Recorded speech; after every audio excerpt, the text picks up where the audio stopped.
Si sono sicuramente tanto amati Giancarlo Galan e questa meravigliosa e storica villa veneta nel cuore dei Colli Euganei.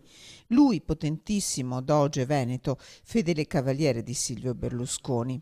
In questa villa si era coronata anche la sua storia d'amore, con un matrimonio da favola, degno appunto di un doge. Da qui, in quel luglio 2014, dopo la sua strenua difesa in Parlamento, era partito per il viaggio a destinazione carcere di Opera, Milano. Villa Patrizia dei Pasqualigo, costruita a partire dalla metà del 1500, patrimonio della famiglia Rodella a fine Ottocento, nel 2005, ironia della sorte, a un'asta era stata acquistata dall'allora governatore nel pieno del suo regno. E l'asta pubblica sembra scritta con lettere d'oro sbiadite nel destino di questa dimora. Eccola infatti comparire nella Gazzetta Ufficiale dell'Italiana Repubblica di martedì 16 luglio tra i beni che il MEF, il Ministero dell'Economia e delle Finanze, ha deciso di alienare.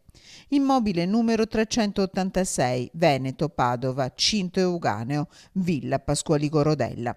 È stata confiscata dallo Stato italiano. Giancarlo Galan aveva saldato così i 2.600.000 euro che lo Stato gli chiedeva per poter patteggiare nel processo Mose. Il maxipiano di dismissioni dovrebbe portare allo Stato oltre 1,2 miliardi di euro. Si parte con i primi 420 beni all'asta, 420 milioni di euro la previsione.